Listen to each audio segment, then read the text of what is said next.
Hey guys, welcome to Wrestling Days and welcome to this unseen video where we round up all the big talking points from social media, and we have got a few bits to get our teeth into, including this from WrestleVotes. AJ Styles versus Finn Balor has been considered as a first time ever match at WrestleMania. So they've faced each other before, and honestly it should be a great match. It's Finn, it's AJ, they've got a hell of a history. The only thing I would say is there's not really a story there. You can always go back to their history, but I think I'd be a lot more engaged in something to do with Judgment Day. Like, a few fan theories were doing the rounds that we could end up doing Finn Balor versus Dominic, loser leaves Judgment Day. And I thought that was a really good idea. And maybe we do like a ladder match for the IC title with Penta and Pete Dunne and Bron Breakker and AJ Styles and Ludwig, and we just kind of do this big sort of intercontinental ladder match or something. I was kind of thinking that was a good idea. So to find out that now actually they're considering Finn versus AJ, it's hard to be down on it. I'm not down on it. Just maybe not the direction I would be looking to go, but can't be down on this match. It would be a great match. And I'd be really pleased for both guys as well, because I do think they both deserve a spotlight like this, a singles match at WrestleMania. We know that AJ's not going to have many more of those. Finn Balor has missed out on too many of those. So, yeah, very interesting rumor. Coming from a very good source as well. So, J Omega, thank you. Yeah, this was interesting. So, Ethan Page said, how can WWE fans ever question my commitment? A broken nose with no break in my schedule. So, Ethan Page, you could see actually having quite a red nose with a bandage kind of over it. Hard to tell what had happened. And, he's actually come out now and said it is a break, which is kind of crazy because not only was he on the show on Tuesday, not only has he set up a tag match for next week, he's going to be in a lumberjack match on Saturday. He's going to be competing against Javon Evans in a lumberjack match. And it does make me wonder and question, will he be wearing a mask? Will he wear one of those Cody Rhodes type masks? One of those JC Jane type masks to protect his face? He could do. Because if it's true and it is broken, then probably is going to need to have some sort of protection there. So, yeah, interesting. Obviously, he's a heel. We don't know if he's telling the truth, but I'm guessing he is, right? So, something to be aware of. Nails and NY, thank you. Nails and NY always knows what's going on with Ethan. Normally before Ethan knows what's going on with Ethan. So, appreciate the info. Yeah, good to have this kind of confirmed, if you will. So, Taker 1990, thank you. This coming from WrestleVotes Backstage Pass. So, Solo Sikoa, Jacob Fatu, planned for WrestleMania. Not the biggest shock because, of course, last Friday we had Jacob looking for Solo. He found him, and then Solo came out, helped Jacob, but then, of course, ended up accidentally hitting Tama Tonga. Jacob saw that. Jacob then looked like he was going to go after Solo, but then, of course, there was interruptions, distractions, and we never actually got them coming to blows, but it felt like we were pretty much there on Friday.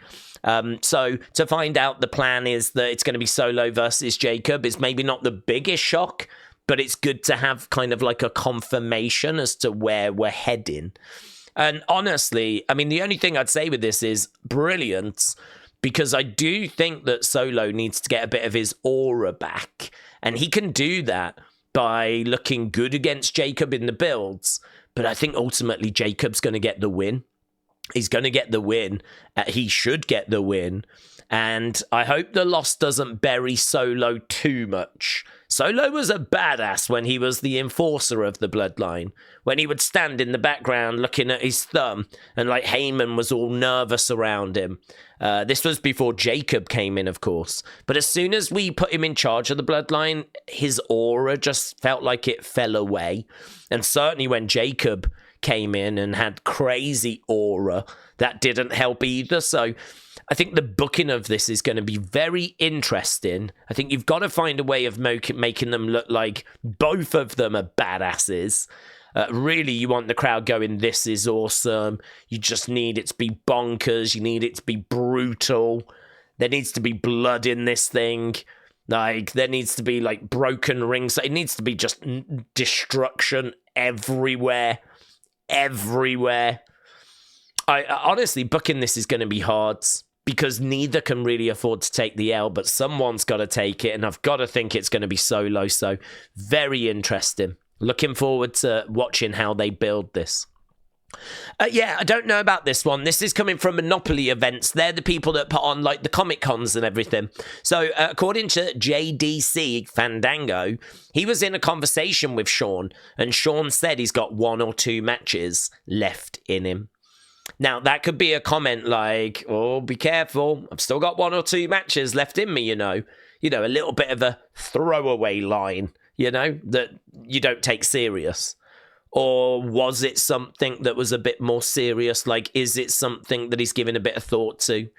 I mean, I don't think so.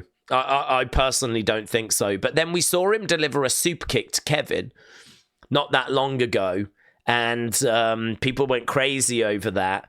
You know, it's hard to shake it off, isn't it? When you've been a wrestler, we see it all the time, these wrestlers struggling to walk away. I think Shawn, out of all of them, has done a good job of that, though.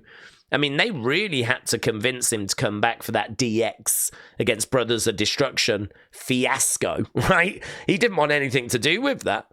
So, I don't know. I would take this with a lot of salt. Let's put it that way. But it is doing the rounds. Got nearly 750,000 views, this post. So, Isaac, thank you. Yeah, and then we get this from Ricky Saints. Now, I am going to slip up and still call him Ricky Starks. I'm sure many people will, because I'm still not used to the Ricky Saints name. I don't mind it. I'm just, we only saw it yesterday at the time of recording this, so I'm not used to it yet. But, yeah, we just got a bit of information here, because he was talking about the fact with Busted Open about the name, and he was talking about AEW. But as Adam says here, he doesn't go into details as to whether it was his decision or not. There's a few theories that it's to do with Zoe Starks, and they didn't want a Ricky Starks as well, which I kind of like that theory. Another theory is they just couldn't get it negotiated, like the terms to get the name used. So as a result, they've had to change it. So I honestly, I don't know. I haven't heard what the real reason is. But those are a few theories doing the rounds. It was a contract issue. They couldn't get the naming rights sorted in time. And also something to do with Zoe Starks. They've already got a Zoe Starks, and she's got merch, and, she's set up as Zoe Starks, and she's on the main roster, and they don't really want to change that, so it'd be easier to change his name. That's another theory I've heard. But apparently he likes it, and he likes the New Orleans aspects to it as well. But let's have a look at this, because this talks about AEW, right? So this was on Busted Open just after NXT. So he said, I can't tell you exactly what the moment was, like when things went wrong in AEW. He said, you could say it was when CM Punk left and things kind of fell apart. Absolutely. I would probably agree with you on that. Or you could say that Ricky didn't play the politics well enough. All right, for sure. There's so many things you can say. But what I can say for myself is that when I got hurt in the March, that was it. I never came back. And even then, I wasn't hurt. It was a precaution thing where I got scared as I had a stinger. And then I was fine. After that, nope, no dice, no communication, no nothing. And that's okay. I ended up here and it's fine. Everything worked out. I don't know explicitly where it went wrong. I can't point to one thing. I can say it was a storm of things, probably. Did I do something that may have tipped them off? Sure. Asking for my release whenever this past whatever, that could have been about it, right? But never once was I not willing to do something. Never once did I sabotage anything. So he seems to be really in the dark as to kind of where it fell apart. But he's got a couple of thoughts that there might be a few things that kind of played into it. I mean, the bottom line is it didn't work, and that's fine. You know, some of it might be he got injured and they focused on other people whilst he was away. And so, you know, he's come back and, you know, he finds himself not a priority anymore. But either way, you know, as he said here, he's now ended up in NXT, and that's fine. He's really excited for this opportunity, and I think WWE are excited as well, because I think they see him as a big prospect. I certainly see him as a big prospect, and wishing him all the very best. So Ricky Saints is hopefully going to have a very bright future.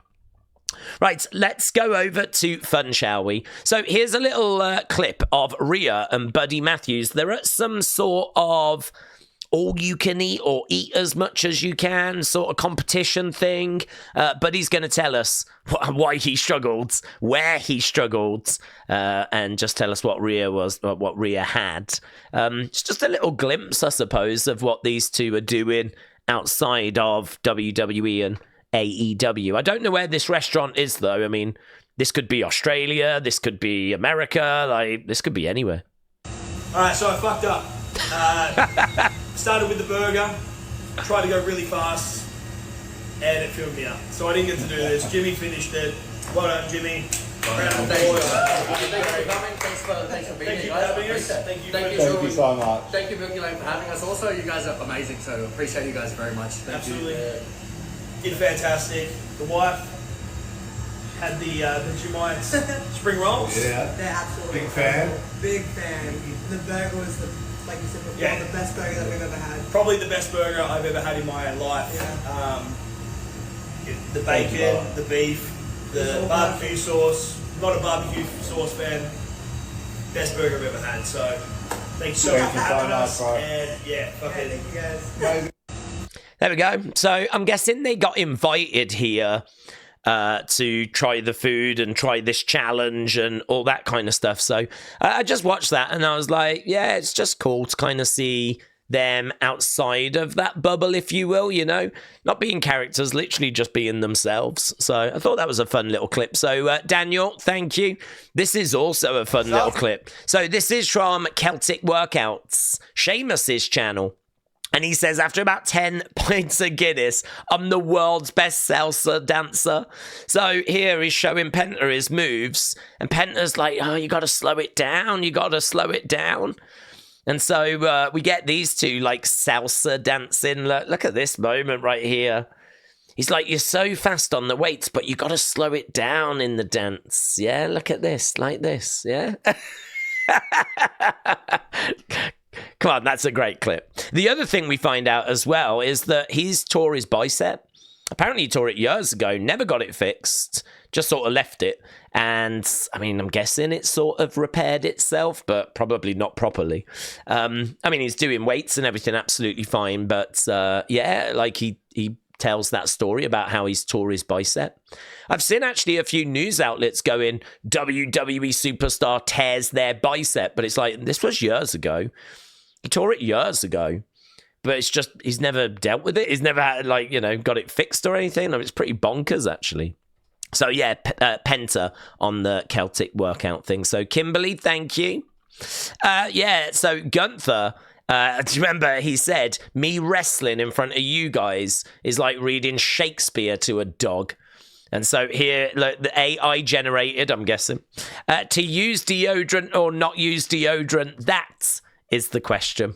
That's because when he was in the crowd, he said, I don't know how Jey puts up with this putrid smell. Wrestle Night, thank you. There is one thing that he said today in a comment, which I thought was very interesting. He said that he really felt like he had lost his way a little bit. Like he sort of had lost a bit of momentum. He sort of lost a bit of himself somewhere along the line. Like the feud with Cody, the feuds with Damian Priest. I think he feels like he's just sort of bobbed along in those a little bit. And I would agree, it has felt that way. But he says he really feels like he's got something back now.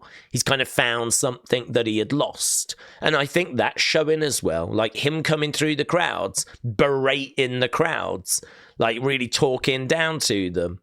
the way that he's been antagonizing Jey, it's been a lot more vicious than what we've seen before or in recent times. So, yeah, I do feel like Gunther's got a bit of that sort of meanness back about him, which is good to see because he's one of the biggest heels we've got. So it's good to see. I don't fancy his chances at WrestleMania, of course, but either way. And if you want to know what Hank of Hank and Tank fame is getting up to today, he is saying, I heard they have some Dunkin' Donuts scented soap. Where? This man is running around Florida right now, desperately searching for Dunkin' Donuts scented soap. And I think more of him because of that.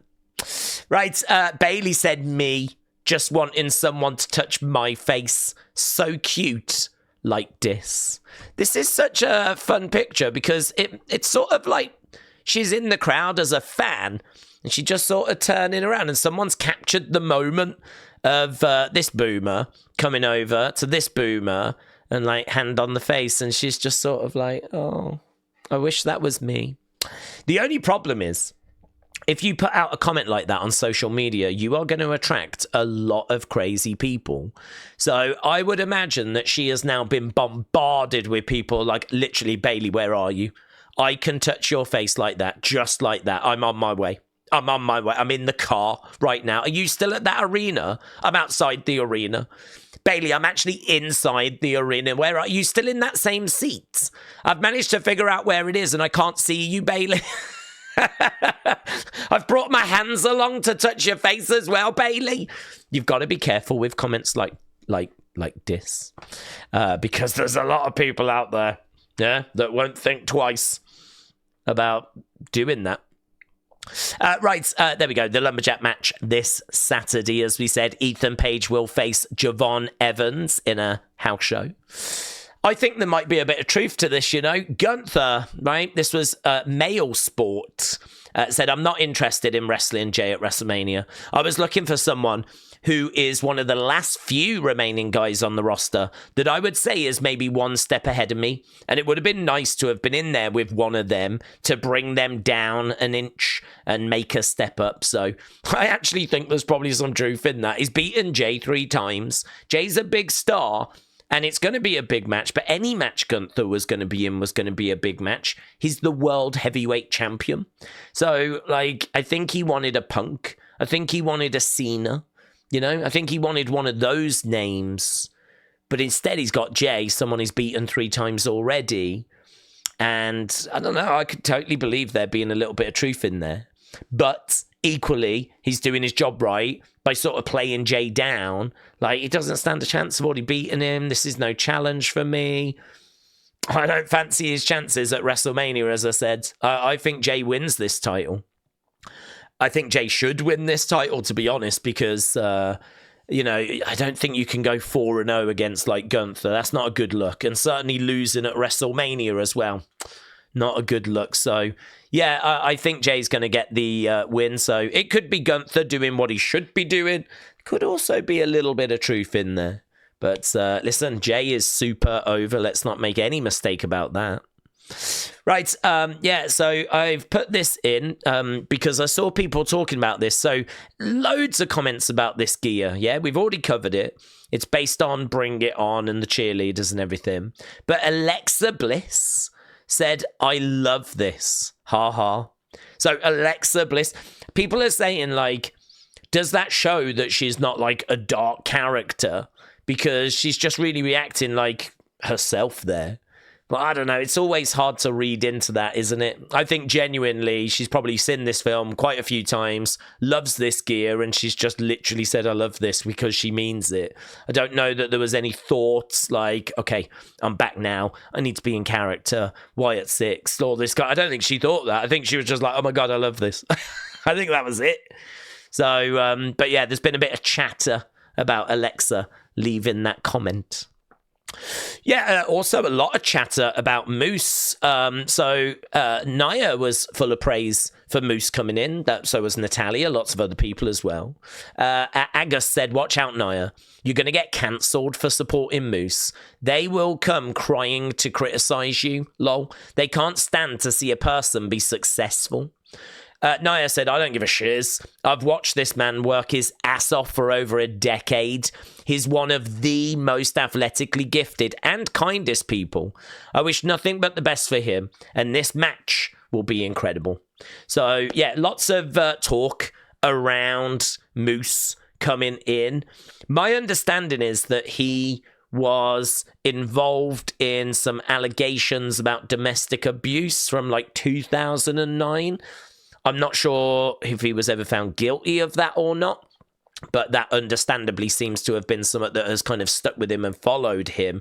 And it seems like a lot of people still are not willing to forgive, or again, it's hard for me because I don't even know if he was found guilty of anything, right? So this is like the first I'm hearing of it because I don't watch TNA, so I'm not familiar with Moose.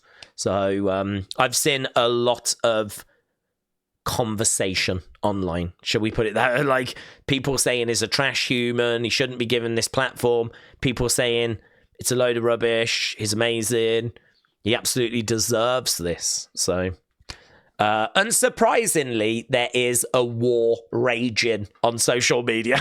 JDS said The Rock posted a video of him training in the gym, but towards the end of the video, he did the throat cut whilst holding the belt, which I think is one of the same belts he used last year. It might be nothing, but he still keeps doing this throat cut. So yeah, there's lots of people that are, asking, is he still going to be a part of WrestleMania? And the honest answer is, look, he could. There could be a massive swerve on the way. It could be that he is about to become available, and it could be that he is just finishing up some commitments, and once we get past the chamber, it could be off we go, yeah? But none of the reports, none of the rumors are saying that he's going to be at WrestleMania this year. But then I don't think there was any reports or rumors that said that CM Punk was going to be coming back when he did. So you have to take everything with a pinch of salt. So I cannot 100% sit here and say he is definitely not going to be at WrestleMania. But I can sit here and tell you that I'm not seeing any reports that he will be. And I can sit here and tell you that I'm about 90% certain he won't be, right? He might make an appearance, but I'm not expecting him to be in any match. Just because there's no noise, it's just the only stuff I'm seeing is fans saying, could he? Will he? Could he? Like, that's all I'm seeing. So, yeah, kind of feels like he won't be, but obviously we're going to have a much better idea once we get past Elimination Chamber. Uriah Connors is Fit Finley's youngest son. Yes, well remembered, because I did forget that. He was one of the guys in that Chase U bits during NXT. He is actually Fit Finley's son, one of those guys that was trying to cheer on Andre Chase. So, yeah, very good, very well remembered. Okay, so those were the folders. Let's go over to community. So, Tony, shout out to you. Got these wonderful Topps Chrome boxes. Saw a few items that had been opened. Got like a Bray Wyatt card and bits like that. So, very exciting. So, I'll be interested to know what the best items were that you got out of those. So, congrats. Wes, shout out to you, getting a like and a follow from Carrion. So, Wes, shout out, I hope you're doing well, buds. Raymond, shout out to you, getting a like from WWE 2K25. World Hardcore Wrestling got gifted this CD that's got like loads of great tracks. Look at some of these great tracks from the past, like Undertaker when he was using Limp Bizkit, Rolling. I always thought Raven's theme was like pretty cool. I didn't love it. I wasn't like, oh my god, this is the best thing ever, but I thought it was pretty cool. There's some decent stuff on there. One of a Kind, Rob Van Dam, Undertaker's Rolling theme, as we said, The Game, Triple H at the start. Break the Walls Down, Jericho. Some good stuff there. Some good stuff. So that's a nice gift to receive. Hey, check this out. Sunny Wolf just showing us some of her pop vinyls that she's got. Like, we can see the wrestling ones kind of down here, but we've got lots of different ones as well. Not just WWE, but we've got Undertaker, that brilliant Zelina Vega one, the Queen, got the flipping Queen, and I don't mean Charlotte, I mean like the dead one. So amazing. Look, I didn't even realize it went back as well. You've got like a back row, back couple of rows actually. So there we go. That is Sunny's pop vinyl collection. I think the Fiend one will be the one people will be most interested in. Maybe Shotzi, Asuka's cool, Amy Winehouse. Gotta love that. So there we go. And Colton said, I don't know if I've told you or not, but I'm a referee for a small indie company. And I got to referee my first hardcore tag team street fight. So there we go. There's Colton in the ring. I'm thinking this is probably on YouTube, maybe. I'm not sure. But yeah, I'm just trying to be a bit careful with like the footage. But there we go. Boo! I think he took the worst of that, to be honest. Good reaction. So there we go, Colton. Excellent work, my friends. Right, let's get to thanks and wrap this up, shall we? So, Martel, CM Chunk, King Yeet Newsletter, Claire, Wrestling's Biggest Fan, Sweet Chin Wrestling, Big Bam, Patrick, Real Wrestling Fan, Babs the Barbarian, Larry again, Raymond, Wild Child Billy, leader of the DK Army, Jang Tae Sang, Colton, Kelly the Wise Lady, and Emmanuel. Really appreciate the support. So thanks for watching. Hope you've all had a great day. I'll be back tomorrow with another episode of Unseen. Of course, we're back on Friday with SmackDown. I think we've got boxing this weekend as well. Plenty coming up. So yeah, hope you've had a good day, and I will see you again next time. Bye for now.